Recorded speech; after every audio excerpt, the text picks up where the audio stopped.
Então, aqui, formalmente, cumprimentando a todos os presentes e os que, como eu, estão virtualmente, para que tenhamos uma sessão tranquila e prodigiosa, como de costume. Eu quero ressaltar a alegria de receber, e aí eu vou pela antiguidade. A Rosália primeiro. Obrigada por estar conosco. A senhora realmente é uma grande jogadora. Não é porque faça parte do meu concurso, não. Não, na verdade, eu não faço parte do seu concurso, né? Mas não. Fui após, sou de 92. Então, aliás, tomei mesmo, posse em 92. Tá. Mas fomos colegas de faculdade, fomos contemporâneas, né? De faculdade. Sim. Mas isso não impede o tempo que ingressamos se torna indiferente ao longo da amizade que nós constituímos no fórum. Com certeza, com certeza. Eu que agradeço estar participando dessa corte. Um abraço. Doutor Birman também já é o nosso parceiro de algumas indicações e convocações. É um grande colega também. Eu quero ressaltar a maravilha de contar com os conhecimentos de Vossa Excelência também. Obrigado, Pamela. De nada. É só o reconhecimento público. Depois de todas essas considerações que eu vejo como primordiais, vamos efetivamente dar início à sessão ordinária número 38 deste 27 de outubro. Em apreciação, a ata da sessão ordinária de número 37, que ocorreu na segunda-feira próxima passada. Pela aprovação, excelência. Pela aprovação, senhora presidente. Pela aprovação. Pela aprovação. Okay. Muito obrigada. Diante da manifestação dos eminentes pares, dou por aprovado. Processos com pedido de vista e ou suspensos em virtude do artigo 942 do CPC, nós não temos nenhum registro.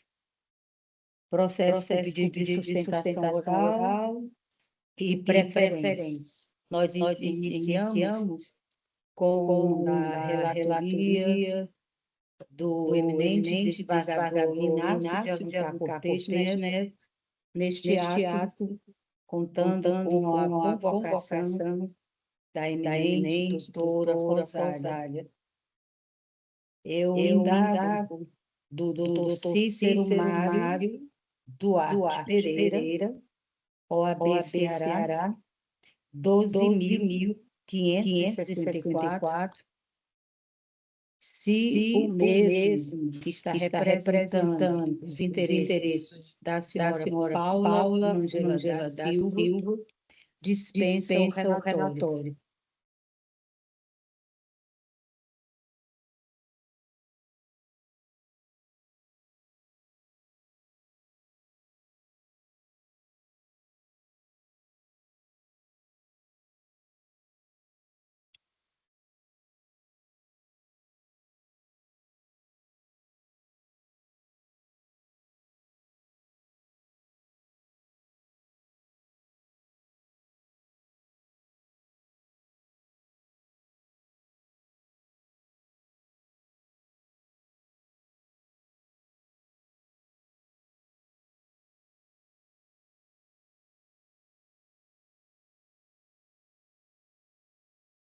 Presidente, Pois não? o advogado já está pronto. Perfeito. Então, dispensando o relatório, o excelentíssimo doutor Cícero Mário tem a palavra por 15 minutos. Boa tarde, senhora presidente dessa Câmara, senhores desembargadores. O que me traz aqui é o processo da senhora Paula Ângela da Silva, ação ajuizada em 2013, com o objetivo de rever o ato administrativo do INSS, que naquela época concedeu benefício acidentário. O referido processo se iniciou na Justiça Federal, o qual declinou a competência e remeteu os autos para a Justiça Estadual. Depois de mais de uma década, o processo foi apreciado em primeira instância, né, o qual foi julgado improcedente a decisão de primeiro grau. Apresentei recurso de apelação,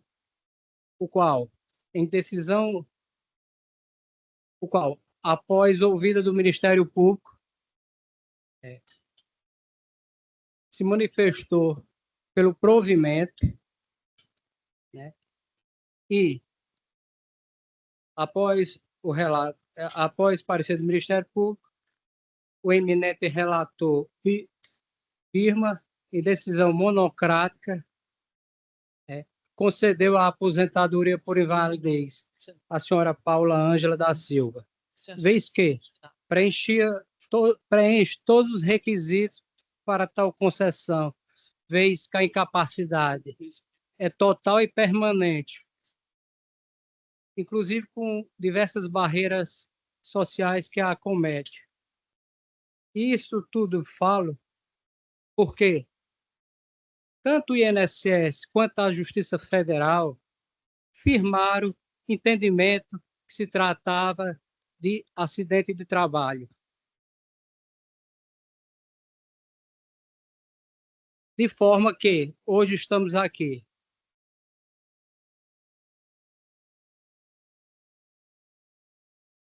Após a referida decisão monocrática, o INSS apresentou o agravo interno, no qual vem questionar a competência desse egrégio tribunal para apreciar a matéria.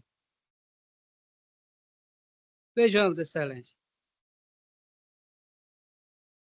O laudo é claro, tanto na Justiça, tanto pelo INSS, que reconheceu por mais de uma vez se tratar de acidente de trabalho, tanto pela própria Justiça Federal, que no primeiro momento reconheceu se tratar de acidente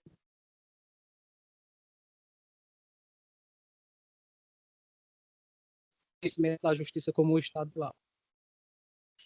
E, dessa forma, o que se pretende é a revisão do referido ato acidentário. Nada obstante que após 10, 12 anos de tramitação do processo, a referida incapacidade evoluiu para uma forma mais gravosa, que é conceder o benefício de aposentadoria por invalidez à beneficiária, né? Ela, além de problemas, na época já relatado também, de natureza psíquica, foram relatados também enfermidade de natureza ortopédica, né? Apesar do laudo da Justiça Estadual, do perito, depois desse tempo todo, não conseguir afirmar se tratar de acidente de trabalho, mas a gente pode ter as provas que compõem todo o conjunto probatório, que são as peças administrativas do INSS, a própria perícia realizada na Justiça Federal, tudo em conjunto com a perícia realizada na Justiça Estadual.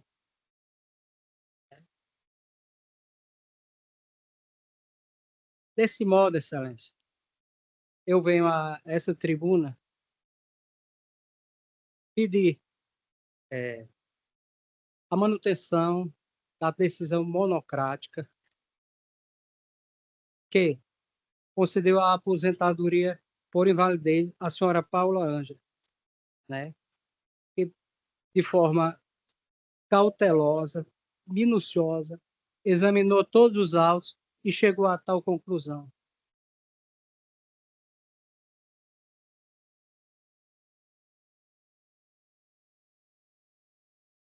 Desse modo é que eu peço. E destaco que não há contrarrazões do INSS no recurso de apelação.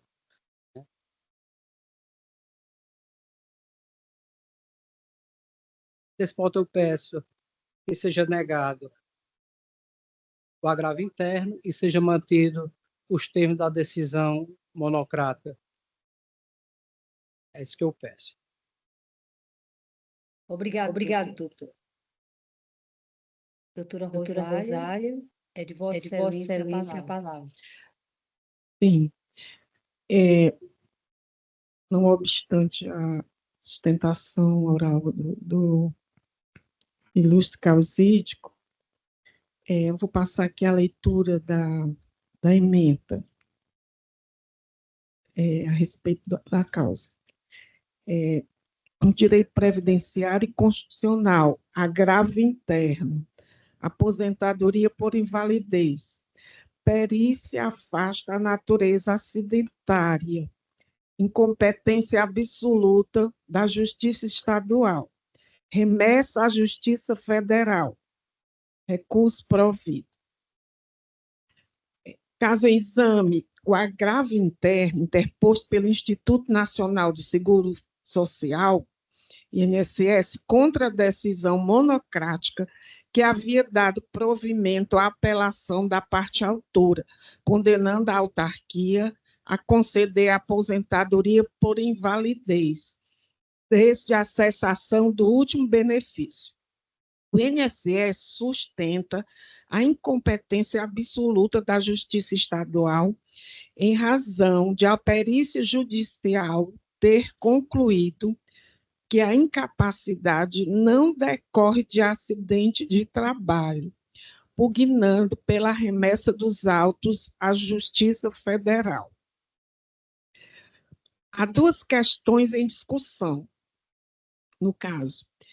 Primeiro, definir se a Justiça Estadual detém competência para processar e julgar ação previdenciária quando a perícia afasta o caráter acidentário da moléstia. Segundo, estabelecer se a decisão monocrática deve ser anulada com a remessa do feito à Justiça Federal.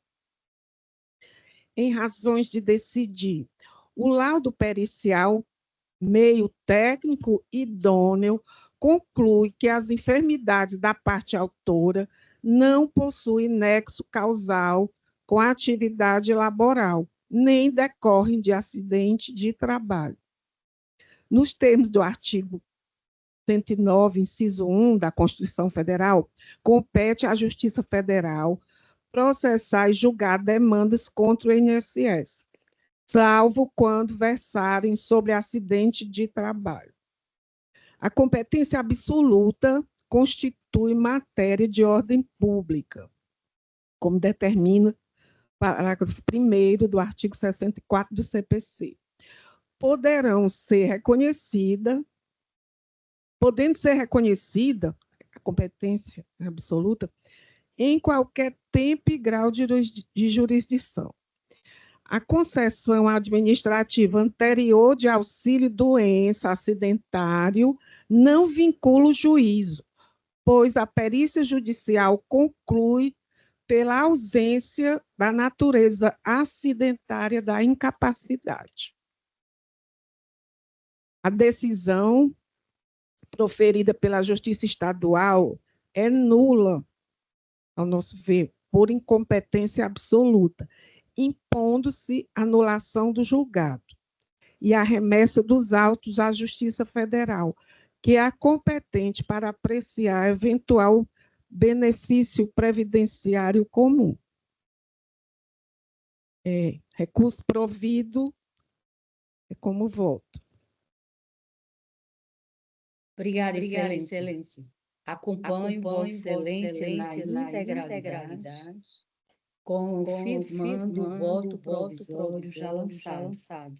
Diante da sentença sido prolatada pelo eminente doutor Everardo Birman, passo a indagar como vota o desembargador Durval.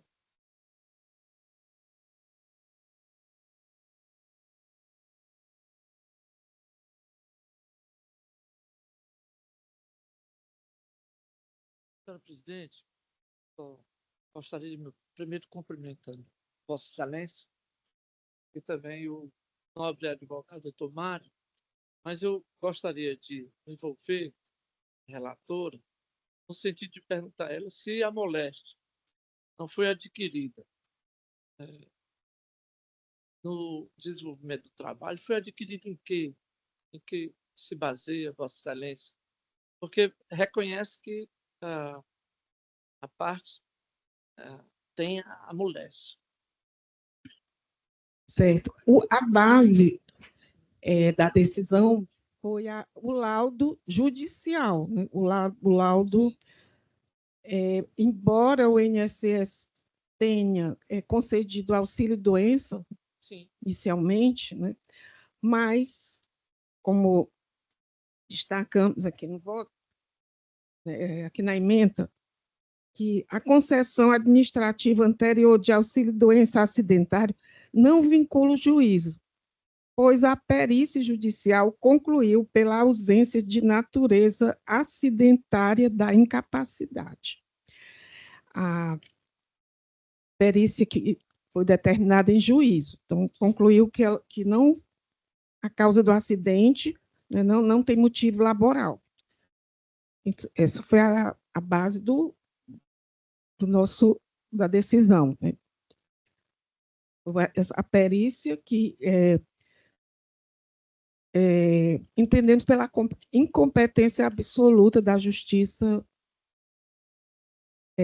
Estadual, uma vez que não se trata de acidente. Então, as bases técnicas, né, estão no laudo apresentado, o laudo foi apresentado em juízo.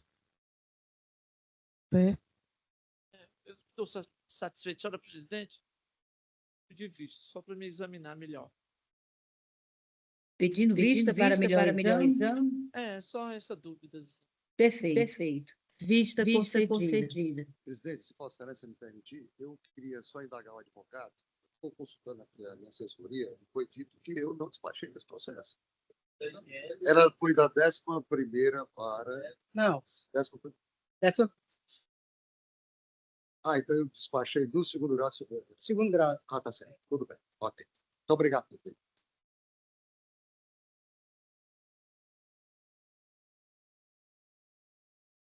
Resolvidas todas as indagações inerentes ao presente recurso, reafirmo que o julgamento fica suspenso e a vista concedida ao eminente desembargador Durval Aires Filho, devidamente anotado em ata.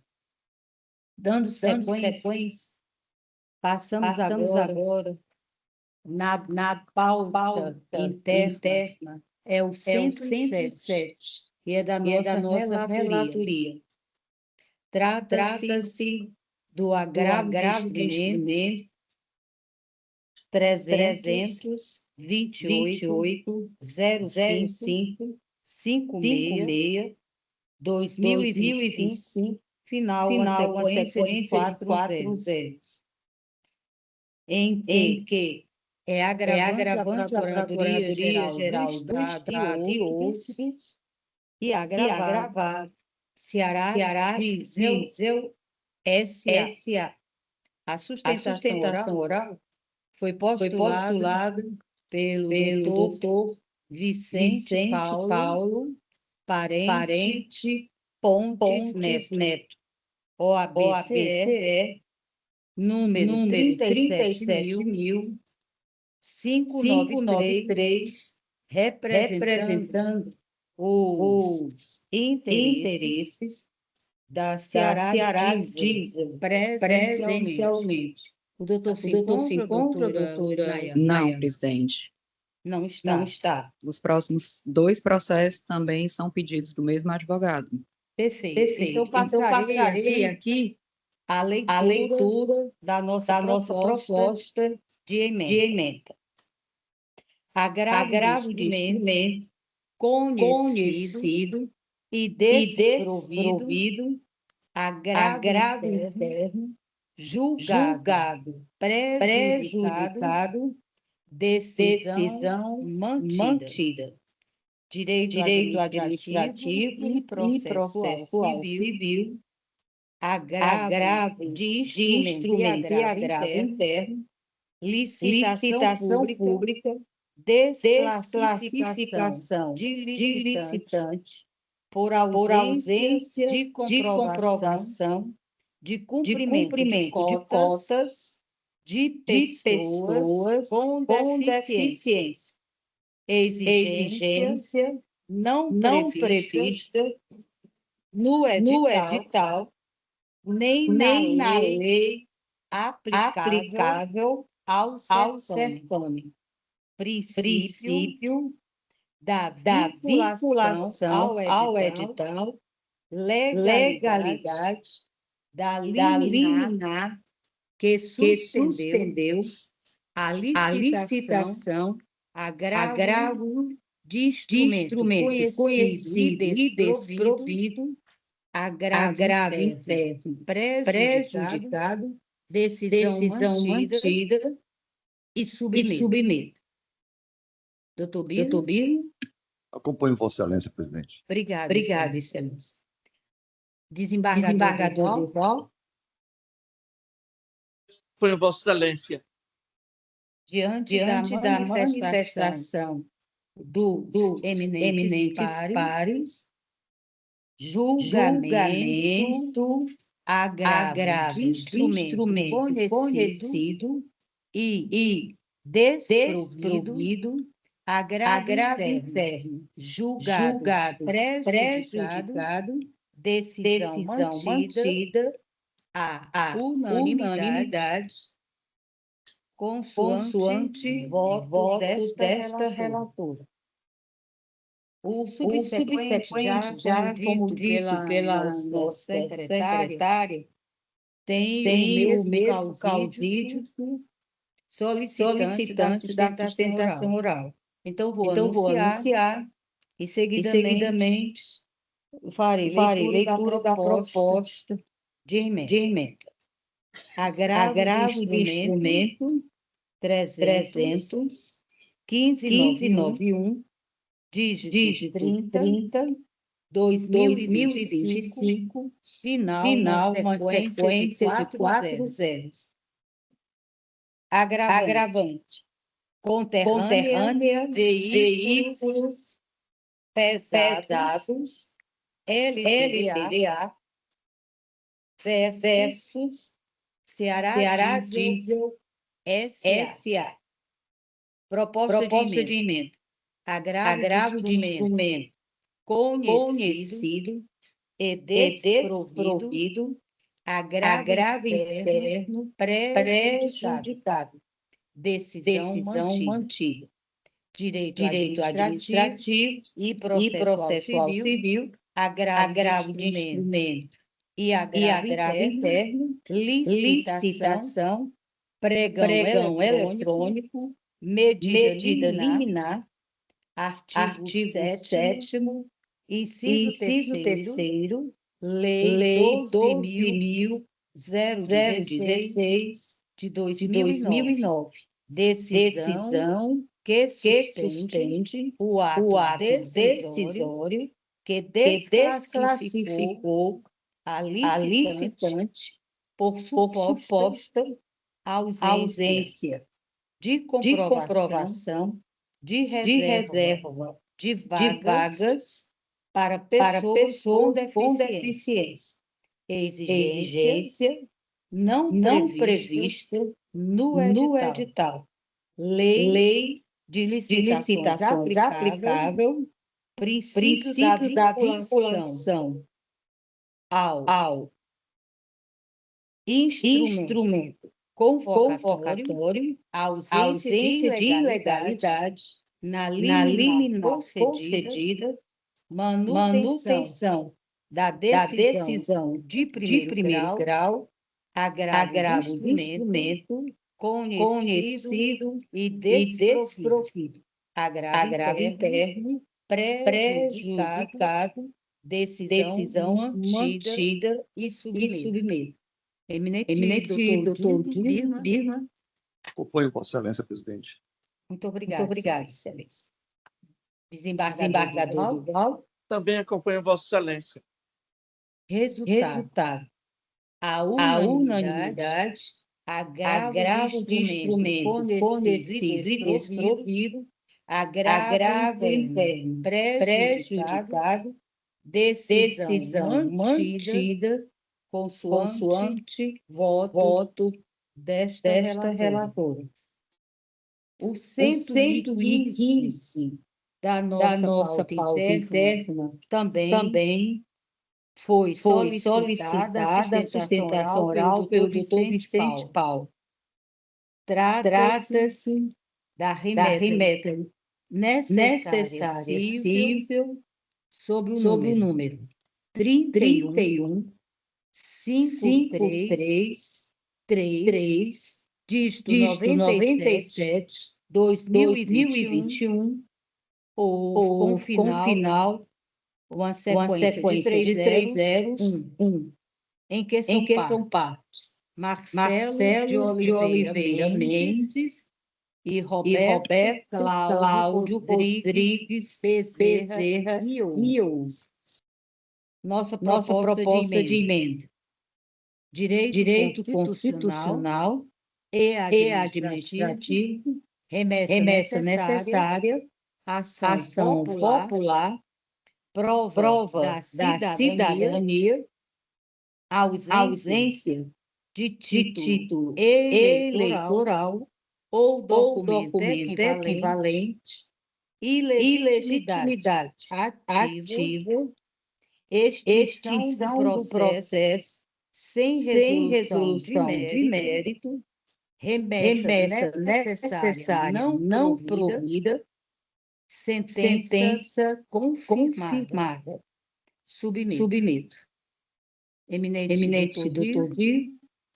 Apoio Vossa Excelência, presidente. Obrigada. Desembargador Duval. Com a relatoria. Então, a unanimidade, remessa necessária não provida, sentença confirmada, consoante voto desta relatora. Na sequência, nós temos na pauta interna o 42, e é de relatoria do eminente desembargador Duval Aires Filho. Trata-se da apelação cível 687, dígito 43/2000, final 0160, tendo como parte apelante Antônio Luciano Lobo de Mesquita e outros. Apelado município de Santa Quitéria. A sustentação oral foi postulada pelos doutores Raimundo Augusto Fernandes Neto, OAB-CE 6.615 e Dr. Ézio Rios Lousada Neto. OAB-CE 18.190, representando uma das integrantes da parte apelante, a senhora Silvia Maria. Se encontra, doutora Nayana? Sim, senhora desembargadora. Boa tarde, senhora presidente, doutor Boa Ézio. tarde. Qual dos dois é o advogado? É o doutor Ézio, excelência. Doutor Ézio. Isso. Prazer, doutor. Pelo apelante. Vossa Excelência dispensa a leitura do relatório? Sim, excelência. Muito obrigada. Disponha. Diga, doutor. Eu só gosto de perguntar se ele também dispensa. A sustentação. Porque, pelo apelante, eu estou dando provimento ao recurso. Ok, excelência. Declino sim da sustentação oral. Então, eu vou me restringir a ler apenas a emenda. Pois não, excelência. Pois não. Então, direito processual civil, apelação civil, ação de ressarcimento de danos ao erário, extinção pela prescrição, honorários advocatícios sucumbenciais, fixação por equidade, inadmissibilidade, valor da causa mensurável, aplicação dos percentuais previstos no artigo 85, parágrafo 3º do Código de Processo Civil, provimento. Perfeito.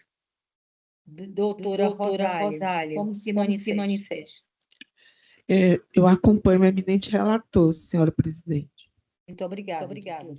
Igualmente acompanho todo o entendimento lançado por Sua Excelência, o eminente relator.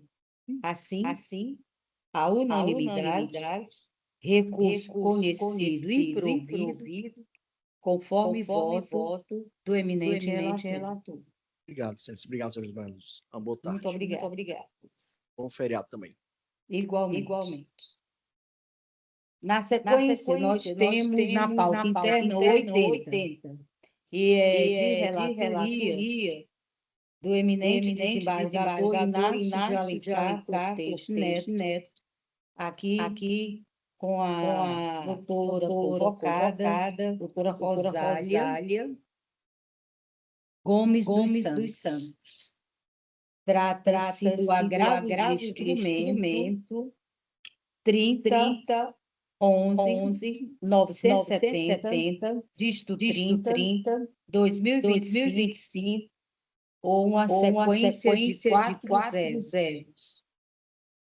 A sustentação oral foi postulada pela doutora Ana Dela Freire de Araújo, OAB Ceará, 41.050, presencialmente, representando os interesses da senhora Ana Maria Cavalcante Freire. Se encontra, doutor? Sim, presidente, a advogada está presente. Perfeito. Boa tarde, excelência. Boa tarde, doutora. Vossa Excelência dispensa a leitura do relatório? Dispenso. Muito obrigada. Use bem os 15 minutos. Perfeitamente. Eu gostaria de inicialmente saudar a nobre Câmara, eminente presidente, seus eminentes pares, doutora Rosália, que na relatoria hoje, doutor Birman também, meus colegas advogados, demais servidores da Justiça. O agravo de instrumento trazido aqui, ele trata sobre a justiça gratuita. A ação é uma ação anulatória, culminada com inexigibilidade de débito e restituição de valores. A agravante, nossa cliente, ela é aposentada e pensionista, ela tem 81 anos de idade, servidora aposentada, me retificando. E o que aconteceu? O ex-marido dela, em 2019, faleceu. Ela pleiteou administrativamente a pensão por morte ao estado do Ceará. Ele era servidor do extinto TCM, que depois migrou para o TCE. E desde 2019 ela veio recebendo a pensão provisória. Ocorre que neste ano de 2025 ela foi comunicada de uma revisão administrativa da pensão a cargo do próprio ente, sem dar nenhuma ciência à agravante, e com isso informando que a pensão que ela recebia até então seria implantada num valor definitivo inferior ao valor que ela estava recebendo provisoriamente e que ela ainda tinha um débito perante o Estado do Ceará de R$170 mil,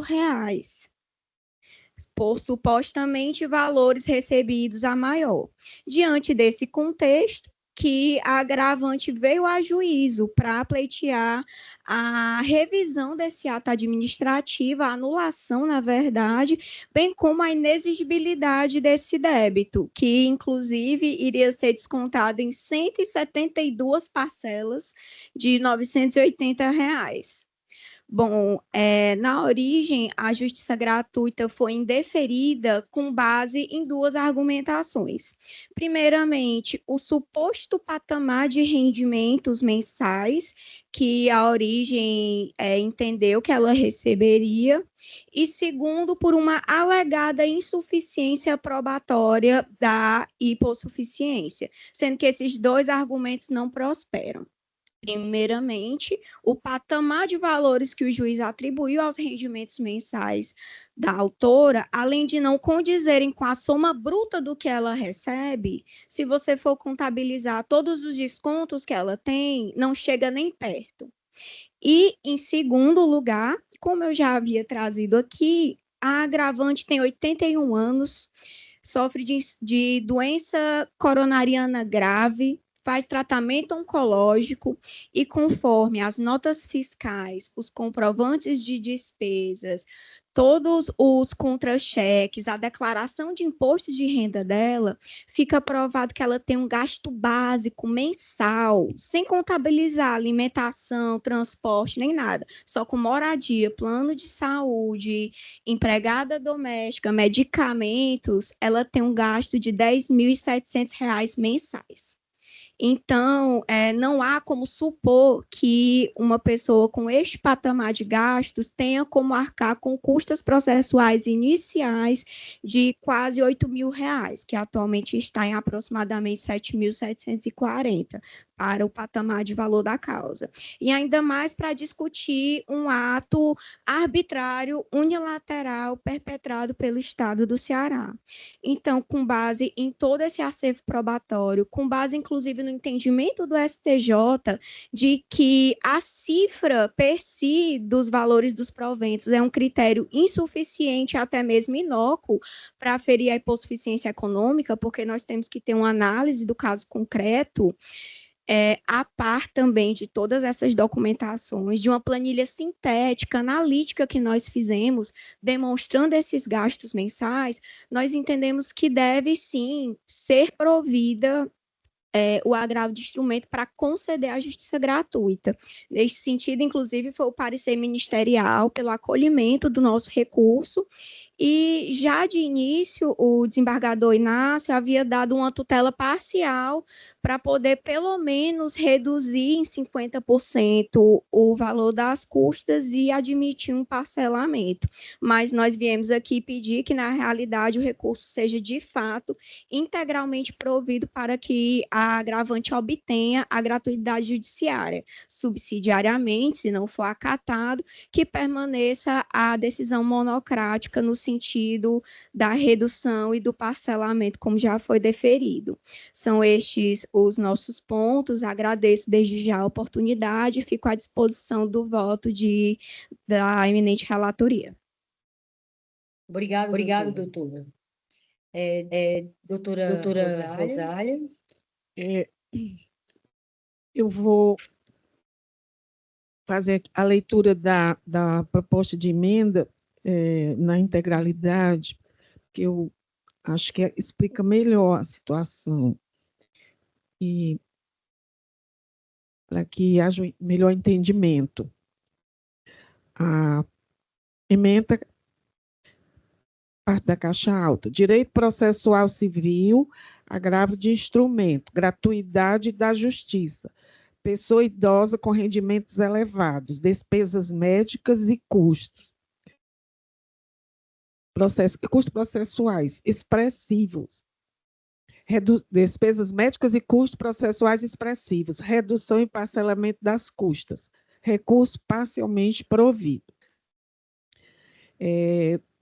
O agravo se trata de contradecisão que indeferiu o pedido de justiça gratuita, numa ação anulatória com declaração de inexigibilidade de débito e restituição de valores ajuizada contra o Estado do Ceará e a Ceará-Prev.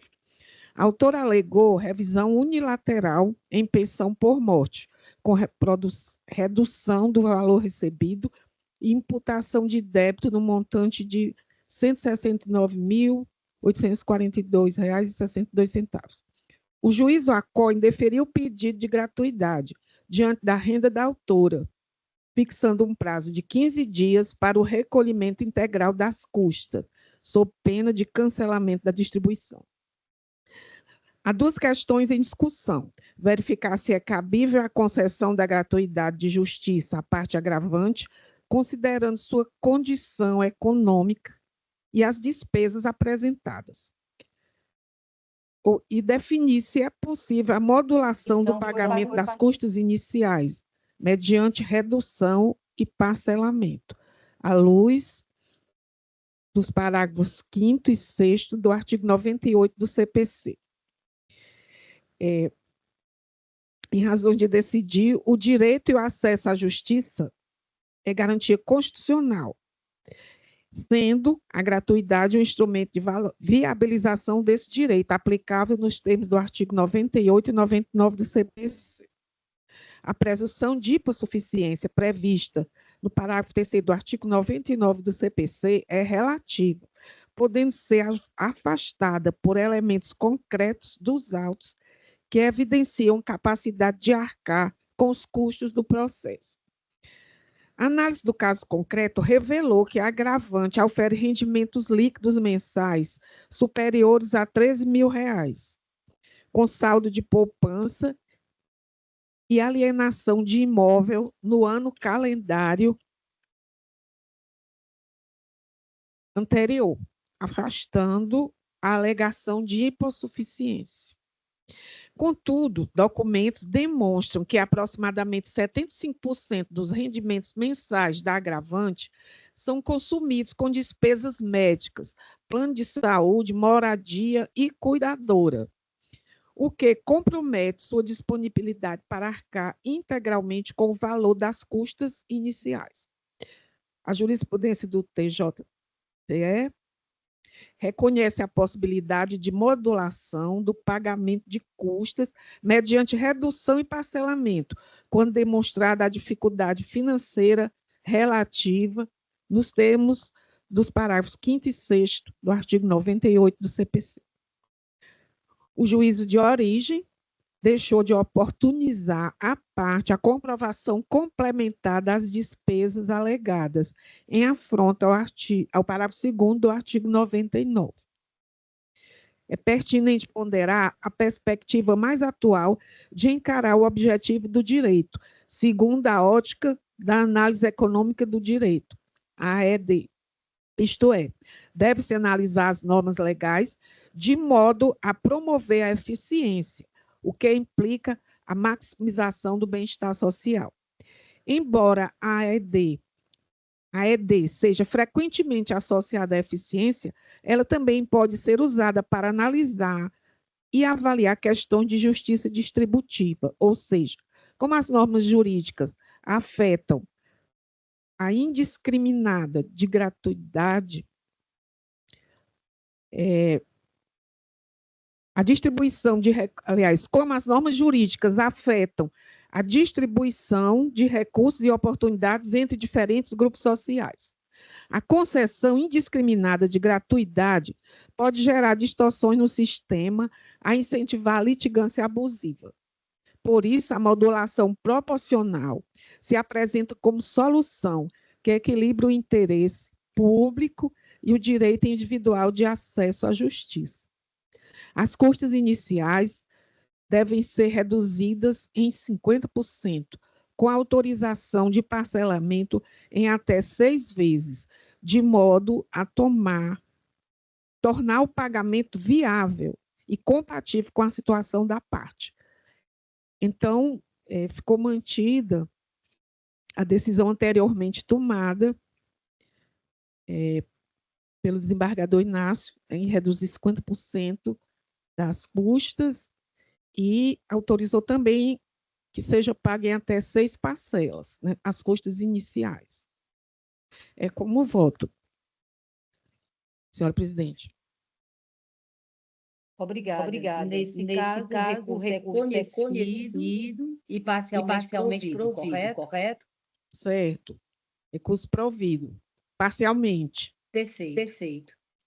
Como o voto provisório já lançado, acompanhando, torno definitivo. Doutor Birman. Foi o voto da relatora, vereadora presidente.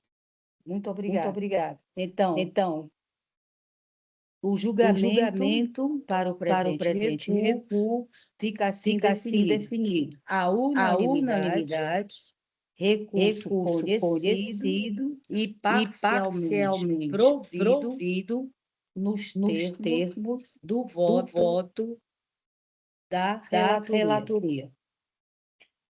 Passando agora para o 103 da nossa pauta interna, sob a nossa relatoria, nós temos uma apelação e remessa necessária de número 30, 28, 180, dígito 27, 2023, final uma sequência de 3 zeros, envolvendo Estado do Ceará versus Antônio Gabriel Santos de Oliveira. Sustentação oral foi postulado pelo doutor Lucas Oliveira Carvalho de Brito, OABCE, número 37.973, e pelo doutor André Luiz Vieira de Brito, OABCE, 36.633, ambos presencialmente e representando os interesses do senhor Antônio Gabriel Santos de Oliveira. Na nossa tribuna, quem se encontra? Boa tarde, presidente. Boa Doutor Lucas tarde. Oliveira. Doutor André também se não. encontra, só para registrar.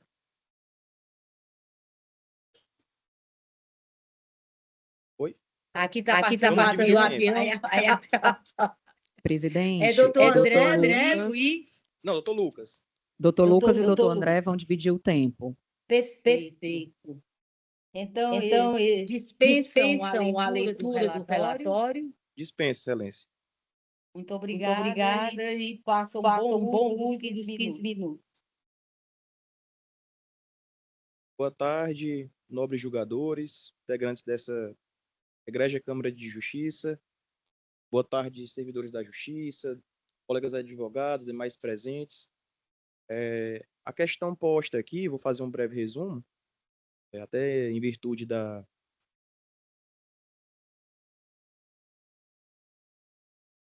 entendida por nós, enquanto representantes do senhor Gabriel, inclusive está presente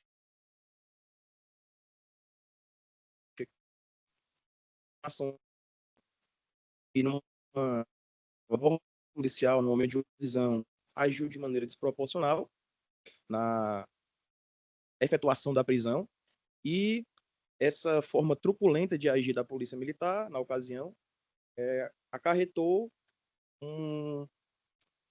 uma série de danos, porque o senhor Antônio Gabriel, foi alvejado a bala, foi agredido indevidamente, e isso, em razão dessas circunstâncias, entramos com ação contra o Estado, pleiteando indenização por dano moral e uma pensão mensal vitalícia. Ambos os pleitos foram acatados, foram reconhecidos na primeira instância, e no momento posterior o Estado entrou com um recurso de apelação, que é o que nos traz aqui a essa egrégia corte, né? Tentando reverter o resultado do julgado de primeira instância. Basicamente, o Estado alega que não houve nexo causal e não houve o dano. Resumindo, de maneira bem, em síntese bem apertada, seria isso que eles alegam, o Estado do Ceará. Bom, em relação ao nexo causal, ao nosso sentir está provado de maneira bem clara, bem evidente, né? Porque houve um termo de audiência de custódia, o senhor Gabriel foi submetido à audiência de custódia no momento flagrancial, e a própria autoridade judicial consignou no termo que o Gabriel não estava presente naquele ato, obrigatório, inclusive, por conta de estar internado no JF, em Fortaleza. Tem esse termo, está nos autos. Tem também um ofício do próprio JF, comunicando, então, ao delegado que estava à frente das investigações, dando conta de que o Gabriel realmente estava internado lá, e estava em tratamento devido aos tiros que o atingiram, né? Tem também o depoimento da testemunha senhora Conceição, que foi ouvida na primeira instância. Ela reside nas proximidades lá de onde ocorreram os fatos, e ela, com clareza de detalhes, ela, com riqueza de informações, ela mostra, ela descreveu muito bem como ocorreu a ação truculenta da polícia. Que ele já estava rendido, ele foi alvo de diversas agressões físicas e foi alvo de alguns disparos de arma de fogo a queima-roupa, inclusive. Então, houve esse depoimento da senhora Conceição, relatando que foi um dos motivos pelos quais o juiz de primeiro grau deu provimento ao nosso pedido, deu procedência. E também destaco o depoimento do senhor Jaumir Kleber, que foi ouvido em sede policial, lá na ação penal, na fase de inquérito, na verdade, para ser mais preciso, e lá ele descreveu que houve essa ação truculenta da polícia. Então, no nosso sentir, o nexo causal está bastante provado nos autos, e ainda dentro do prazo regimental, passo a palavra agora ao doutor André, que também integra a defesa do Gabriel, para abordar os demais pontos. Obrigado, excelências. Perfeito. Obrigado.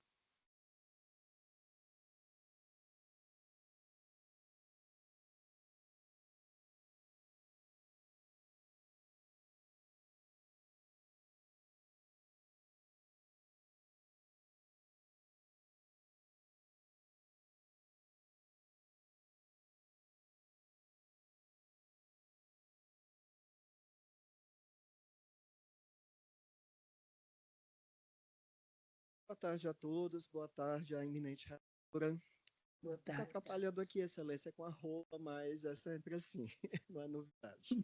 Bem, continuo o relato do causídico Lucas, falando que consta nos autos laudo da própria perícia forense do Estado do Ceará, atestando que o senhor Antônio Gabriel detém uma cegueira de caráter irreversível, sendo um rapaz ainda bastante jovem, pai de uma criança de pouca idade, a quem caberia o dever de sustento, a quem em verdade cabe o dever de sustento, o que não pode na prática acontecer, ficando esse encargo aos avós, no caso a avó materna, mãe dele, que aqui se encontra, que acabou por assumir essa responsabilidade para com a sua família, em virtude da violência perpetrada pelo próprio Estado, que deveria assegurar os direitos humanos, que deveria manter-se no seu papel, o papel do Estado é o papel também de punir aqueles que agem de maneira contrária à lei, mas jamais de perpetrar violências como as que vitimaram o senhor Gabriel.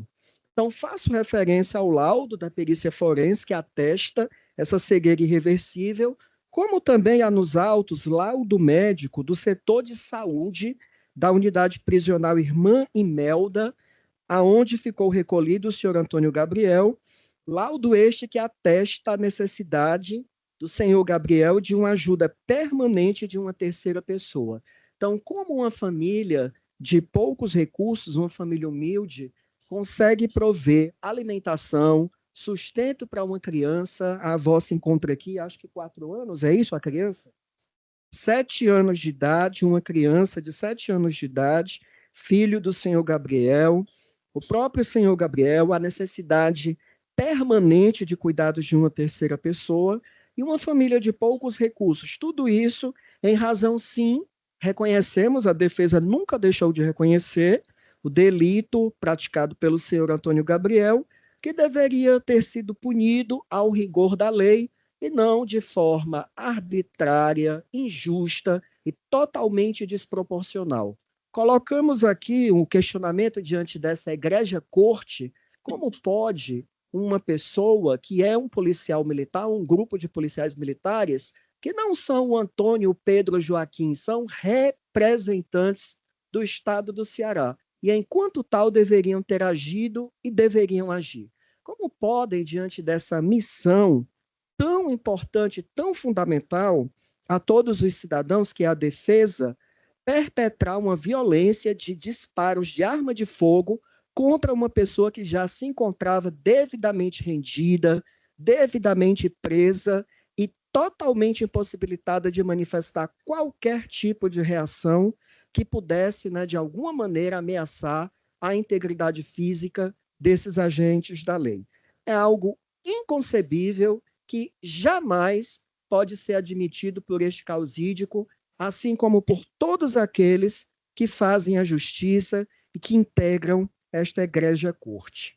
Reitero também a presença nos autos de inúmeros laudos médicos particulares.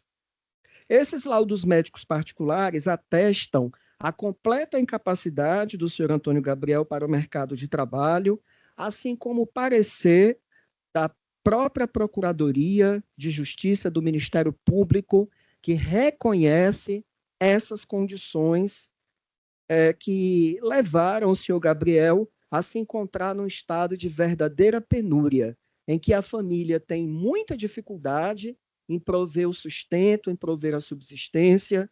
Ele, diante dessa violência, reitero, se tornou completamente incapaz para o mercado de trabalho e outra solução não lhe resta senão ter recorrido ao socorro da justiça, e esperamos, sinceramente, são os nossos votos, que esta egrégia corte possa reconhecer. Portanto, para finalizar, nesta tribuna, este causídico que vos fala, em atendimento ao mais nobre e justo direito, pede pela manutenção da sentença de primeiro grau e o total improvimento da apelação do Estado, Estado este que, em verdade, deve vir em socorro de alguém que foi vítima de uma grave violência perpetrada por agentes desse próprio Estado, que deveriam primar pelo respeito não só aos cidadãos, mas também aos seus códigos de ética e aos seus códigos de disciplina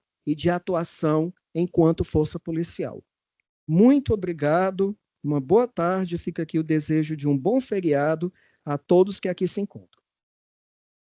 Obrigado, doutor. Passo então a proferir o meu voto. Caso e exame.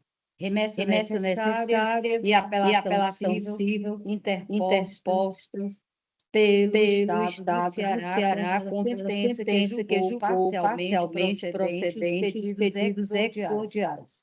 O Estado do Ceará pleiteia suas razões à reforma da sentença com fundamento de que restou demonstrado A ausência de comprovação do nexo causal entre a conduta dos agentes públicos e o dano, bem como do estrito cumprimento do dever legal por parte destes. Outros sim argumentam que é inadmissível a concessão de pensão mensal vitalícia sem comprovação de incapacidade laboral absoluta. Por derradeiro, aduz que na indenização por danos morais, o valor não deve gerar enriquecimento indevido, devendo ser fixada em montante proporcional aos danos comprovados. Questão em discussão. Há três questões em discussão. Primeiro, saber se há existência de responsabilidade civil objetiva em relação à comprovação do nexo causal entre a conduta dos agentes públicos e o dano. Segundo, saber se o valor arbitrado a título de indenização por danos morais comporta redução. E terceiro, verificar se no caso concreto houve o preenchimento dos requisitos autorizadores para a concessão de pensão vitalícia e analisar em seguida a proporcionalidade e razoabilidade do valor arbitrado. Razões de decidir.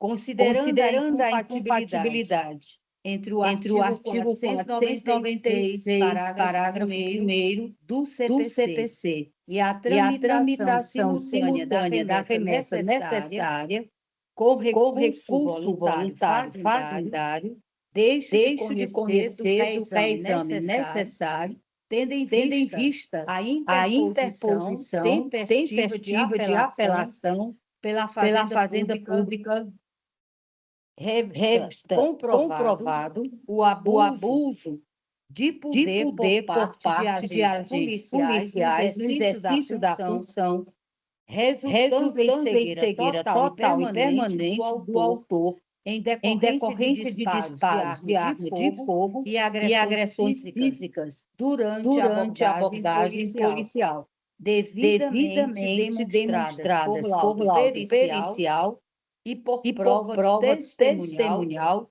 que confirmou o estado gravemente lesionado da vítima no momento da remoção pelos agentes. É inequívoco o dano moral suportado pelo autor diretamente vinculado à perda total da visão.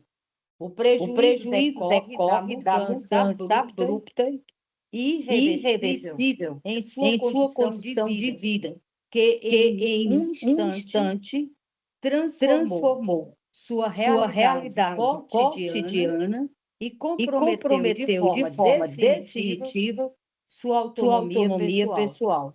O impacto psicológico e a dor íntima são inegáveis, sobretudo considerando que, à época dos fatos, tratava-se de pessoa saudável, passando desde então a conviver com limitações severas e irreparáveis. Assim, o valor arbitrado a título de indenização por danos morais no montante de 50 mil reais, observe os critérios da proporcionalidade e da razoabilidade compatível com a jurisprudência dominante e com as peculiaridades do caso concreto.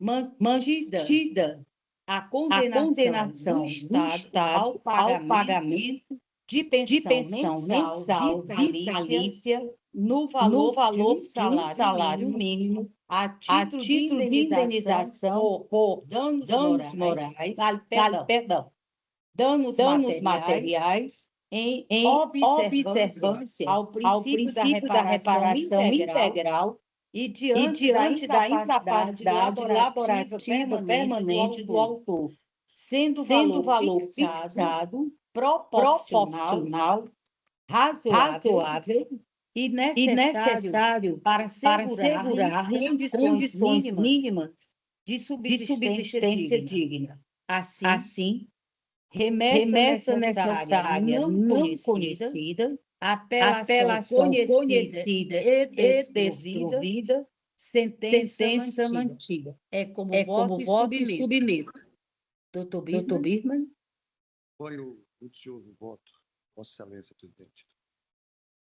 Obrigada, Excelência. Desembargador Durval Aires Filho. Com a relatoria, senhora presidente. Muito obrigada. Então, a unanimidade, remessa necessária não conhecida, apelação conhecida e desprovida, sentença mantida, consoante voto desta relatora. Passamos agora ao 98 da pauta interna, perdão, 95, de relatoria do eminente desembargador Inácio de Alencar Cortes Neto, aqui em convocação, a doutora Rosália Gomes dos Santos. Trata-se da apelação CIDA 50.422, dígito 59, 2020, final 0058. Em que são parte José Anchieta, Moisés e outros, versus Estado do Ceará e outros. A sustentação oral foi pedida pelo doutor Raimundo Evandro Ximenes Martins Filho, de OAB CR 44.272, virtual, representando os interesses do senhor José Anchieta. Boa tarde a todos. Boa tarde, doutor.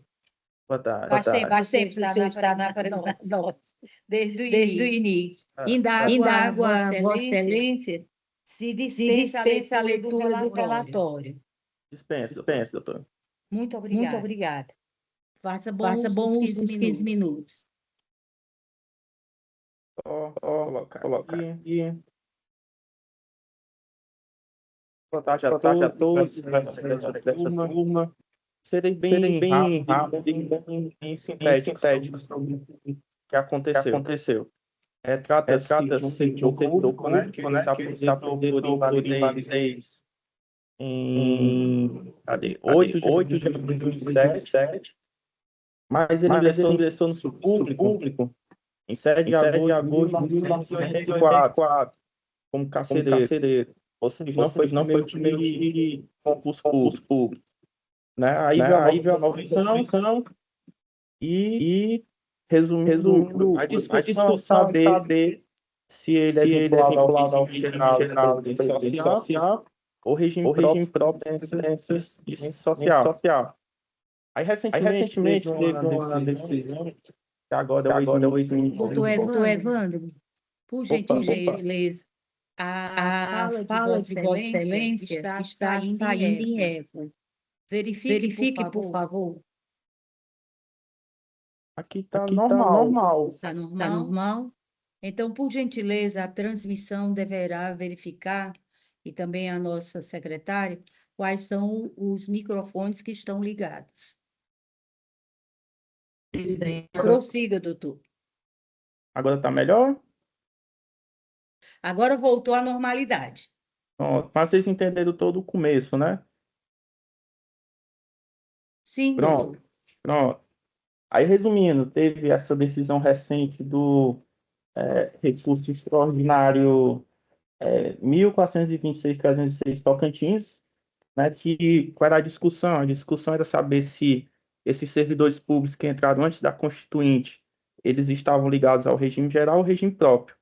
Ao que foi decidido, né, que houve uma modulação de efeitos e quem completou os requisitos ou conseguiu algum benefício no regime próprio de previdência até a publicação do segundo desembargo de declaração, que foi no dia 20 de junho de 2024, estaria filiado ao regime próprio.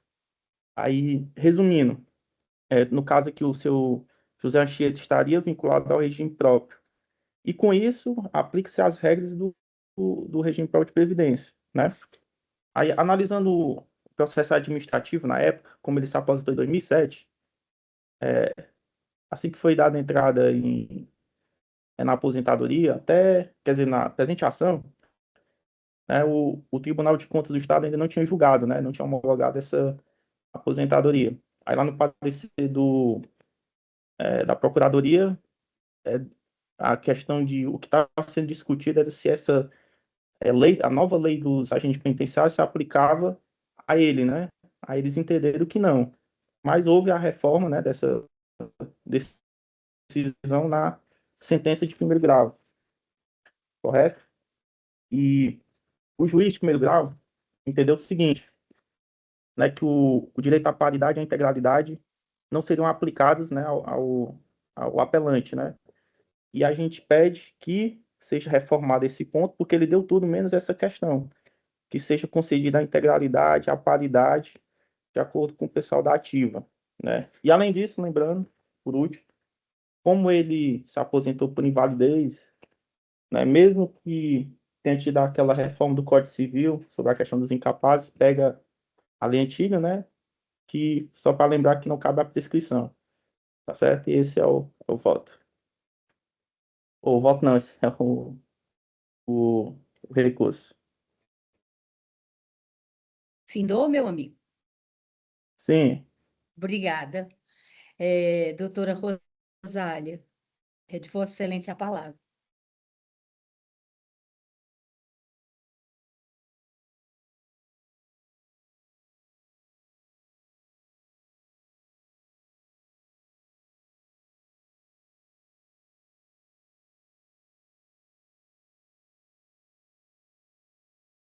Doutora Rosália, por favor, ligue aí o microfone. Não estamos ouvindo.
Doutor Evandro, nós tivemos um problema na transmissão. A doutora Nayana, a secretária, repassou essa informação para Vossa Excelência, não foi?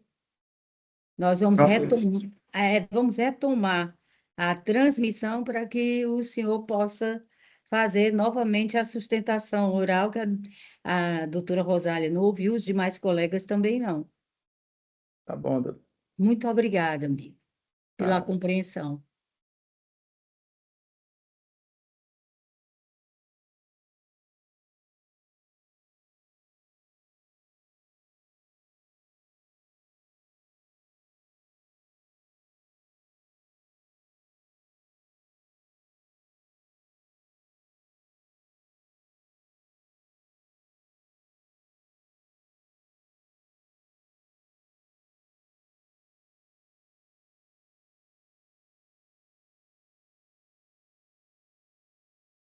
Ninguém nos ouve?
Achei confortável em duas quando você disse que eu concordo. Voltamos à normalidade? Presidente, Pois não? a senhora escuta? Escuto. E Voltamos. vocês? Também. Ah, meu Doutor Evandro, o Deus. senhor também? Voltou. Pronto, doutor Evandro, por favor, retome aí a defesa.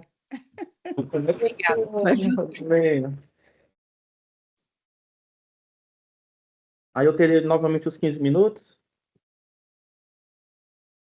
Seria sim, doutor, porque com doutor, 50 pelo segundos amor a de gente Deus, pode é o ouvir. direito do senhor. Vá, volte. Faça isso. Pronto, vai ser bem rápido, né? Resumindo, é uma ação de revisão de aposentadoria por incapacidade. Né? O senhor José Tanchieta entrou no serviço público antes da Constituição, 4 de 8 de 1984, e aposentou por invalidez em 8 de 4 de 2007. Aí o que foi que aconteceu? De 2007 até 2020, pelo menos da última vez que eu vi o processo administrativo, isso ainda estava para o Tribunal de Contas homologar essa aposentadoria, né? E durante todo esse percurso, né, houve vários pareceres e tal. Aí eles pegaram um parecer dizendo que, como ele entrou sem ser efetivo, né, ele não poderia ter a equiparação da nova lei da estrutura remuneratória dos policiais penais hoje em dia, né? Que é a lei 16.132/2016. Só que isso foi judicializado, né? Mostrou-se que não houve a ampla defesa, contraditório, foi de forma arbitrária essa redução de proventos. Aí o juiz, na época, deu a liminar, o Estado recorreu, não conseguiu ganhar o agravo, e a sentença foi julgada parcialmente procedente, né, para conceder praticamente tudo, menos o direito à paridade e à integralidade. Aí o apelante recorreu, né, para reformar essa questão dessa decisão sobre a paridade e integralidade, e o Estado do Ceará recorreu pedindo o improvimento da sentença, né, a reforma da sentença. É o que ocorre. Recentemente, em junho do ano passado, né, o ex-ministro Barroso divulgou o recurso extraordinário, pode ser o relator, 1426.306, né, porque, nesse caso aqui, quem não entra por serviço público, né, não está afiliado, em regra, né, ao regime próprio de previdência social. Só que aqui houve uma modulação de efeitos, dizendo que quem cumpriu os requisitos de qualquer benefício, né, do regime próprio, ele está afiliado ao regime próprio de previdência. E, no caso, o José Anchieta, ele se aposentou por invalidez em 2007, né? Então, ele entra nessa modulação de efeitos desse julgado. Então, portanto, ele está afiliado ao regime próprio e, consequentemente, ele tem direito à paridade, integralidade, né, junto com as gratificações que o cargo tem, ou seja, que o pessoal da ativa ganha, ele também tem o direito. E, por fim, a questão da prescrição, no caso não é aplicado, porque como ele se aposentou por invalidez, não cabe prescrição a ele. Aí, esse é o resumo, né? Pede-se provimento ao recurso para a reforma dessa pequena parte da decisão, em qual o juiz ACOR não quer dar a integralidade e a paridade ao apelante. E a improcedência da apelação do Estado do Ceará. Obrigado. Obrigada também, doutor, pela compreensão, inclusive. Doutora Rosário?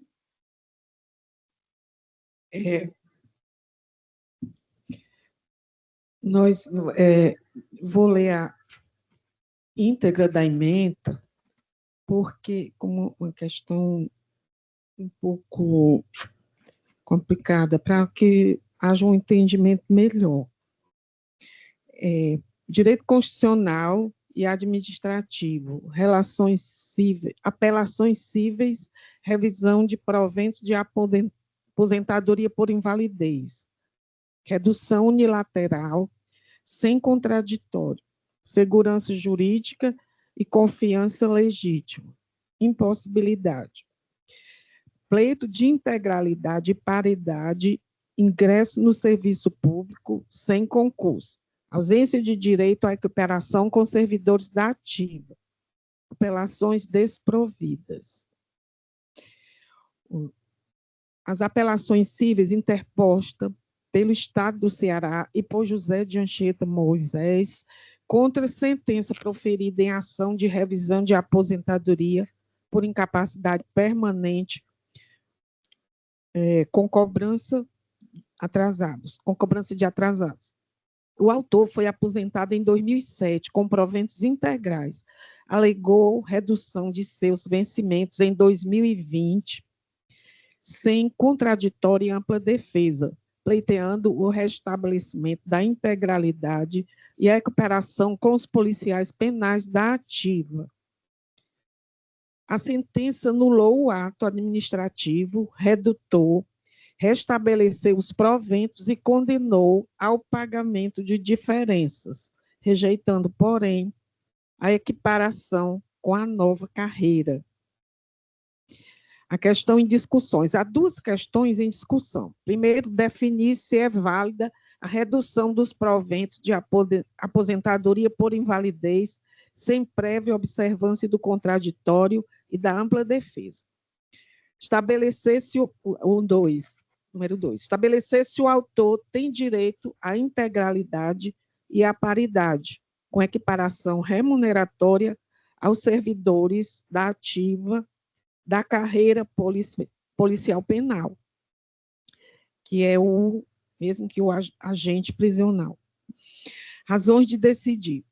A revisão administrativa de proventos já pagos por mais de 13 anos, sem procedimento formal e sem contraditório, viola os princípios constitucionais da ampla defesa, da segurança jurídica e da proteção da confiança legítima. De acordo com o artigo 37 da Constituição, artigo 5º, inciso. A demora irrazoável da administração em remeter o processo de aposentadoria à Corte de Contas não pode prejudicar o servidor, sendo aplicável, por analogia, a lógica do tema 445 da repercussão geral do STF, no recurso especial 636.553, que fixa prazo de 5 anos para apreciação da legalidade do ato concessório da aposentadoria. A ausência do contraditório, mesmo na fase interna da administração, constitui um vício insanável, tornando nulo o ato redutor dos proventos. O direito à integralidade e paridade previsto na emenda constitucional número 70 de 2012 somente se aplica a servidores que ingressaram em cargo efetivo antes de 31 de dezembro de 2003.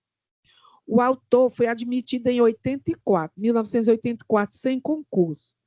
Ele não ocupa cargo efetivo e não se enquadra na estabilidade excepcional do artigo 19 do ADCT. A paridade não autoriza a equiparação automática a estruturas remuneratórias criadas posteriormente por reestruturações de carreira, como a Lei Estadual número 14.582 de 2009. Tampouco a percepção de gratificações vinculadas ao efetivo exercício. Esse foi o motivo pelo qual as apelações foram desprovidas. Como voto, senhora presidente? Apelações desprovidas. Perfeito. Acompanho Vossa Excelência na integralidade, tornando definitivo o voto provisório lançado. Doutor Birman? Também acompanho, presidente. Perfeito. Então, a unanimidade, a apelação. Esse aqui é de Vossa Excelência. As apelações foram desprovidas, não é isso, doutora Rosália? Sim, ambas foram desprovidas. Perfeito. Consoante voto da eminente relatora. Agora nós vamos passar para o 63 da nossa pauta interna. E trata-se do agravo de instrumento 300 5637, dígito 62, 2025, final sequência de 40, em que a agravante Coftalce, como cooperativa dos oftalmologistas do Ceará LTDA, e agravado no município de Fortaleza. A sustentação oral foi postulada. A relatoria cabe ao eminente desembargador Duval Aires Filho. A sustentação oral, como dito antes, cabe ao doutor Pablo Freire Romão, procurador do município de Fortaleza, OAB Ceará, 36.874, presencialmente. Boa tarde, desembargadora. Boa tarde, doutor. Vossa Excelência dispensa a leitura do relatório? Sim. Muito obrigada. Faça bom uso dos 15 minutos. Um prazer. Obrigado. Inicialmente, gostaria de cumprimentar Vossa Excelência, desembargadora Lisete, na pessoa de quem cumprimento os demais integrantes do colegiado e os demais presentes. Bem, eu represento o município de Fortaleza. Antes de trazer os argumentos de fundo, apenas fazer uma breve explicação do rito processual. Trata-se de um mandado de segurança impetrado pela cooperativa Coftalce contra a notificação 01/2025 da CEFIM, Secretaria das Finanças, que suspendeu a estimativa de base de cálculo da cooperativa para adequá-la aos parâmetros legais e jurisprudenciais hoje vigentes, tendo em vista mudanças na legislação e na jurisprudência dos tribunais superiores. A liminar requerida pela cooperativa foi indeferida, em primeiro grau de jurisdição. Em seguida, ela opôs embargos de declaração. Os embargos de declaração da cooperativa foram reputados pelo juiz de primeira instância como manifestamente incabíveis, porque não preencheram os requisitos de embargabilidade, então não foram conhecidos, e em seguida houve a interposição de agravo de instrumento. Vossa Excelência, desembargador Durval, não conheceu do agravo de instrumento da Coftalce por entendê-lo intempestivo, uma vez que não houve o efeito interruptivo pelos embargos de declaração opostos em primeiro grau. Em seguida, a Coftalce apresenta agravo interno e agora é este agravo interno que está submetido a julgamento. Então, a argumentação do município se divide em dois pontos. O primeiro ponto é reforçar a intempestividade do agravo de instrumento, porque, de fato, os embargos de declaração em primeira instância não foram conhecidos, logo não houve a interrupção do prazo para a interposição do agravo de instrumento, consequentemente o recurso é intempestivo. Na eventualidade de essa intempestividade ser afastada, o que o município não espera, mas caso ela seja afastada, é oportuno dizer e ressaltar a legalidade do ato de suspensão da estimativa de base de cálculo que a cooperativa tinha. A estimativa de base de cálculo não é um benefício tributário, é uma metodologia de aferição da base de cálculo. Ela visa a praticidade tributária, isto é, facilitar a vida tanto de quem paga o imposto quanto de quem o arrecada. Com base nisso, à luz de mudanças que aconteceram na legislação municipal e também na jurisprudência dos tribunais superiores, a CEFIM, com base na lei tributária, suspende a estimativa até então vigente, uma vez que ela estava em dissonância com o entendimento do Supremo Tribunal Federal, que compreende pela possibilidade de incidência de ISS sobre todo o preço de serviço decorrente de atos não cooperativos, que são aqueles atos praticados entre a cooperativa e terceiros não cooperados. Então, a suspensão dessa estimativa, que foi feita com base na legislação municipal, ela visa tão somente adequar a base de cálculo da cooperativa aos preceitos legais vigentes e à jurisprudência dos tribunais superiores e também à jurisprudência desse tribunal, que recentemente, em vários precedentes, nós temos acompanhado esse assunto aqui no tribunal, vem entendendo pela incidência de ISS sobre atos não cooperativos, isto é, aquelas operações exercidas da cooperativa junto a terceiros não cooperados, entendendo-se pela incidência sobre o preço do serviço, não havendo nenhum tipo de dedução de base de cálculo. Então, com base nesses argumentos, é que o município requer o desprovimento do agravo interno, inicialmente em razão da intempestividade do agravo de instrumento e, subsidiariamente, em virtude da legalidade da revisão, da suspensão da estimativa da base de cálculo operada pela notificação 01/2025 da CEFIM. Muito obrigado. Obrigado, doutor. Desembargador Duvalde, Vossa Excelência, a palavra. Primeiro cumprimento ao ilustre representante Isso. de Fortaleza. No entanto, não acolho a sua tese. O que realmente aconteceu foi que, em resignado com a decisão do agravo interno, a recorrente, a COFATES, que é a Cooperativa dos Oftalmologistas do Ceará, não é? Defendeu a tese que os aclaratórios foram conhecidos e desprovidos, que, por sua vez, o agravo de instrumento seria tempestivo, e não foi tempestivo. No caso aqui, senhora presidente, é muito simples, não é?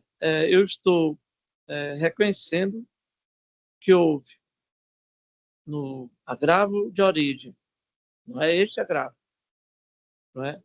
Esse agravo de instrumento, a falta de admissibilidade, porque foi a destempo, e aqui, como realmente não foi discutido a essa questão, eu estou achando que foi pela ofensa à dialeticidade, de modo que não houve a impugnação específica, né? E aqui eu não estou conhecendo o recurso, não é? Trata de agravo interno manejado pela cooperativa contra a decisão de pessoal de Minha Lavra, que acolheu a preliminar de intempestividade e deixou de reconhecer o recurso, não é? E aqui, pela ausência de impugnação específica, acho que constituiu violação ao contraditório e acarreta o não conhecimento do recurso por ofensa à dialeticidade. É assim como voto, senhora presidente. Muito obrigada, Excelência. Excelência, só uma questão de fato, rapidamente. Então, o agravo é da cooperativa. Então, o município, na visão de Vossa Excelência, é a parte agravada. Então, ele teria obtido sucesso, segundo o voto. O Vossa Excelência falou que não concordaria com o município. Eu não estou reconhecendo. Perfeito. Não estou reconhecendo o recurso. Perfeito, que é da cooperativa. Porque ficou do agravante, né? Perfeito, porque compreendido. Não houve impugnação específica com relação ao tópico, que é a questão da tempestividade daquele outro, do agravo interno. Né? Todos foram a destempo. Ok? Doutora Rosália, por favor. Eu acompanho o voto do eminente relator, senhora presidente. Muito obrigada. Eu, igualmente, confirmo o voto provisório e, como consequência, nós temos a unanimidade, recurso não conhecido nos termos do voto do eminente relator. Passamos agora para o da nossa pauta interna. Me corrijam se eu estiver equivocada. É o 17, é da relatoria do eminente desembargador Fernando Luiz Ximenes Rocha. Aqui, com o doutor juiz convocado, nosso colega, doutor Birkman. Trata-se da apelação civil 3.261.04.2025, final 0095, em que é apelante o município de Ipu e apelada a senhora Antônia Versian Gleiser, perdão se errei, Pontes Paulo. A sustentação oral foi pedida pela doutora Natália Estelita Rodrigues Santos, OABCE 49.407, virtual, representando os interesses da parte apelada. Presidente, a doutora Natália não se encontra. Então, doutor Birman, sinta-se à vontade para a leitura da proposta de emenda do voto. Obrigado, presidente. Muito obrigada. Eu vou ler aqui a cabeça da emenda. Processual civil, apelação, ação ordinária, município de Ipu, progressão por antiguidade de professor, omissão administrativa, prescrição do fundo de direito, pré-judicial rejeitado, norma de eficácia plena, direito subjetivo comprovado, desprovimento. É o voto. Senadora. Excelência. Desembargador Duval, a prejudicial, Vossa Excelência, Também, rejeita? com o relator. No mérito, igualmente. Doutora Rosália, Vossa Excelência também? Igualmente, também acompanho o relator. Perfeito. Então, para o julgamento, nós temos a prejudicial rejeitada à unanimidade, conforme entendimento do eminente relator, igualmente desfecho para a apelação que foi conhecida e desprovida à unanimidade. Nós, então, caminhamos aqui para o 101 da nossa relatoria e trata-se da apelação cível 236, dígito 17, 2022, final 0175. E 3E, movimentação inteligente LTDA, como apelante, e apelado município de Trairi. A sustentação oral, doutor José Vicente Pasquale de Moraes, OAB do Rio Grande do Sul, RS 65.670, virtual é a plataforma utilizada, representando os interesses da parte apelante. Boa tarde, doutor Vicente. Boa tarde, doutora. Como vai? Tudo bem? Tudo bem, graças a Deus. Ok. Eu vou, pela primeira vez, abrir aqui uma exceção e colocar a critério de Vossa Excelência se mantém o pedido de sustentação ou não, porque eu estou dando provimento, conhecendo e provendo a apelação de Vossa Excelência. Perfeito, doutora. Não, declino da sustentação. Perfeito. Então, vou ler o meu voto através da parte destacada, tá, doutor José Perfeito. Vicente? Uhum. É constitucional, tributário, ISSQN, guincho intramunicipal, guindaste e içamento, atividade que não consta no rol das exceções do artigo 3º da Lei Complementar 106 de 2003, imposto não devido ao ente municipal do local do serviço, restituição de valores cabível, recurso conhecido e provido, sentença reformada. Suficiente, doutor Vicente? Suficiente, muito obrigado. Demais, para os meus eminentes pares, suficiente, doutor Birman? Suficiente, presidente. Pois, por favor. Suficiente. Vossa Excelência, doutor Birman, como vota? Eu voto acompanhando Vossa Excelência, presidente. Muito obrigada. E a senhora, doutora Rosário? Acompanho a relatora. Muito obrigada. Então, à unanimidade, apelação conhecida e provida, sentença reformada, pedido julgado procedente, nos termos desta relatoria. Muito obrigada, doutor Vicente. Perfeito, obrigado, bom trabalho. Muito grata. Dando sequência, terminamos os pedidos, e aí a minha nobre secretária confirma, os pedidos de preferência com sustentação. Correto, doutor? Correto, desembargadora. Também não temos nenhum pedido de preferência sem sustentação. Correto? Não, nenhum. Correto. Perfeito. Passamos, então, aos processos extra-pauta. Se os colegas permitirem, vou só anunciar, e, inclusive, o resultado. Pode ser? Sim. Ok. De relatoria do eminente desembargador Durval Aires Filho, nós temos o 119 na pauta interna. É o conflito de competência 300-7522, de 14 de 2025, final, uma sequência de 4 zeros. Suscitante, juízo da 4ª Vara de Execuções Fiscais e suscitado, 3ª Vara da Fazenda Pública desta comarca.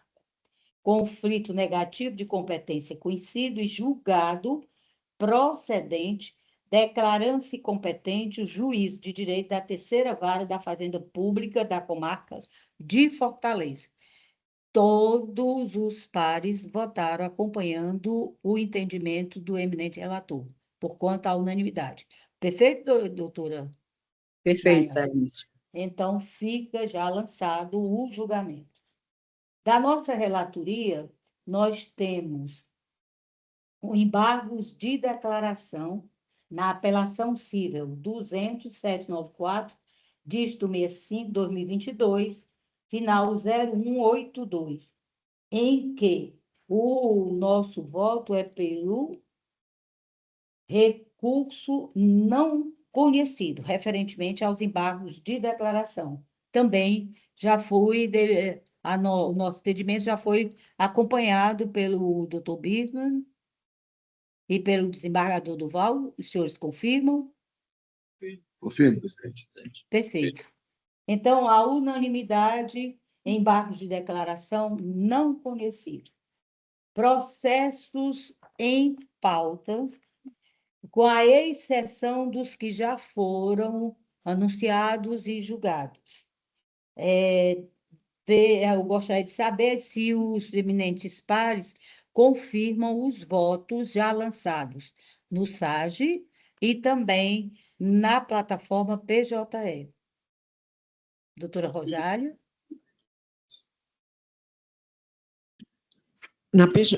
Sim, confirmo. Com Perfeito. E Vossa Excelência, doutor Birman, também confirma todos os votos?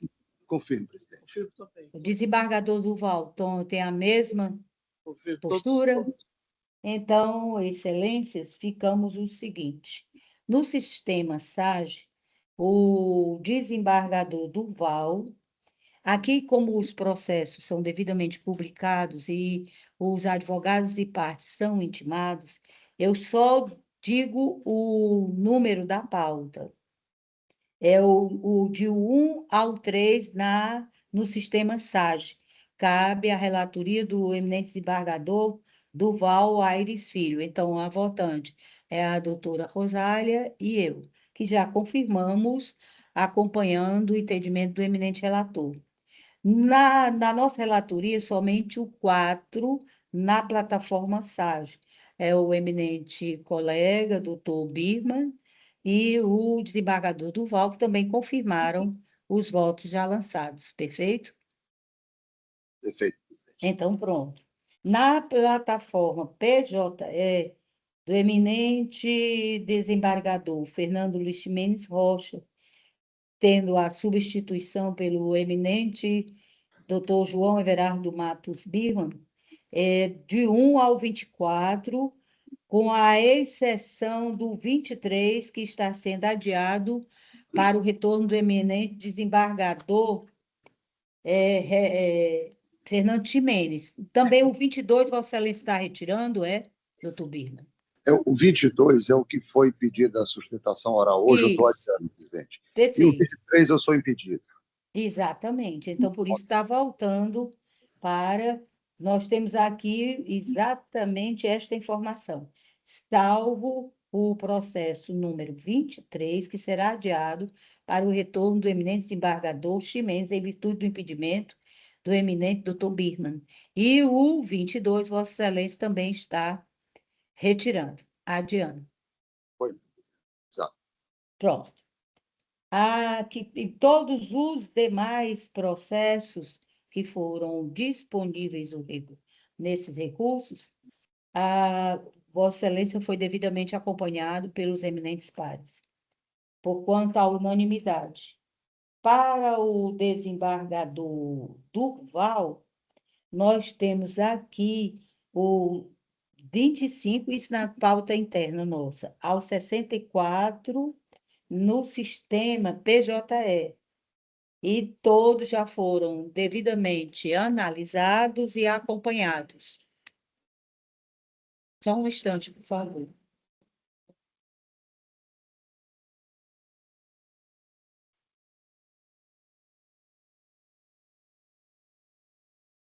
Doutora Nayana, a senhora confirma o voto de todos os demais pares já Sim, Excelência. lançados? Então, pronto. A unanimidade. Na relatoria do eminente desembargador Inácio de Alencar Cortes Neto, nesta oportunidade, aqui, substituído pela juíza convocada, doutora Rosália Gomes Santos, foi do 65 ao 98, sem adiamento. Confere, doutora Rosália? Sim, confirmo. Perfeito. Igualmente acompanhada no entendimento lançado pelos eminentes pares, por mim e pelo doutor Birman, ok? Perfeito, doutora Nayana? Perfeito, Excelência, tudo certo. Ok. Aqui, sobre a nossa relatoria, do 99 ao 117. Também fomos acompanhados, doutora Nayana, por todos os colegas? Sim, senhora, tudo unânime. Então, a unanimidade, nosso entendimento. Assim, senhores, depois do sistema falhar, e eu agora que estou vendo o doutor João Ricardo, boa tarde, doutor. Eu pergunto aos meus eminentes pares se tem algo a lançar na ata. Senhora presidente, eu tenho sim. Exatamente, eu estava conversando com o desembargador Birman, justamente sobre isso que eu queria congratular-me com o procurador regional eleitoral, doutor Samuel Miranda de Arruda, que concluiu o seu tempo e, por assim dizer, um tempo realmente muito proveitoso que nós tivemos com ele. Trata-se também de uma autoridade realmente muito eficiente, não é? E gostaria de deixar esse registro, não é? Pela passagem do Samuel junto ao Tribunal Regional Eleitoral, uma passagem, de fato, exitosa. Assim como registro, senhora presidente. Muito obrigado, eu acompanho integralmente, até porque conheço o doutor Samuel e tive a oportunidade de conhecer a advogada, que é a esposa, que concorreu ao cargo de jurista exatamente para o TRE. Doutora Rosália, Vossa Excelência, acompanha? Acompanho a manifestação. Sim, acompanho, sim. Doutor Birman? Eu acompanho, presidente, a manifestação. Perfeito. Então, a nossa secretária, o Ministério Público também se acosta também, por favor. E a nossa Defensoria Pública, igualmente. Também, então, diante da manifestação de todos que compõem esta nossa Câmara e os representantes digníssimos do nosso Ministério Público e da nossa Defensoria Pública, a doutora Nayana, vai pegar junto ao doutor, nosso desembargador Durval Aires Filho, todos os dados necessários para que essa moção seja levada ao doutor Samuel, tá bom? Mais alguma consideração, desembargador Durval? Nenhuma, senhora presidente. Perfeito. A senhora, doutora Rosália, tem alguma? Não, desembargadora, não tenho. E o nosso amigo doutor Birman. Garganta aqui. Cigarro. Faz isso mesmo, de vez em quando. Doutor Birman? Não, doutor presidente. Perfeito. Então, obrigado. eu passo a indagar do Ministério Público, se tem alguma. Excelência, só hoje, oficialmente, das boas-vindas à doutora Rosália e doutor Birman, né, que estão compondo hoje essa Câmara, trazendo muito conhecimento, galhardia com os demais membros. Obrigada, doutor Léo. Muito obrigada. É uma honra para mim participar dessa Câmara. A gente constata e acompanha Vossa Excelência integralmente. Doutor João Ricardo, Vossa Excelência tem alguma? Não, só me somar aqui ao doutor procurador, né, doutor Léo, que, né, saudou aí o doutor Birman, e a doutora Rosália, que na sessão atrasada eu tive o prazer de reencontrá-la aí, né? Mencionei que trabalhamos juntos na Sexta Vara Civil, foi uma satisfação imensa e fico muito feliz em vê-la hoje aí no tribunal como juíza convocada. No mais, saudar todos e desejar uma excelente semana de muita paz e saúde. Perfeito, muito obrigada. Obrigada também, doutor João Ricardo. Muito obrigado, doutor. O doutor Birman já é um velho conhecido nosso, né, Birman? Ele já está ficando calejado e elogiar demais, o cabo termina se acomodando. Não, doutor, eu ainda estou na luta, não me acomodei, não. Eu que sou a caloura. Não é a nossa característica, né? Nós somos muito imperativos para ficarmos acomodados. Menos modernos. Criaturas. Eu acredito que nós tivemos uma tarde maravilhosa, exitosa. Eu agradeço a compreensão por não me fazer presente, mas é um momento que eu preciso vivenciar um luto, e esse luto é só meu e eu tenho que ir adiante, já estou trabalhando bem. Agradeço demais a presença de todos, espero vê-los na melhor oportunidade. Agradeço e estendo aqui aos trabalhos da secretaria, como todo, representado pela doutora Nayana. Eu não vi policiamento, mas agradeço o policiamento. Está presente. Tá, que coisa boa. Eles são muito presentes e muito proativos conosco. Isto é bom porque nos dá aquela segurança funcional necessária. A todos, muito obrigada e dou por encerrada a presente sessão. Perfeito.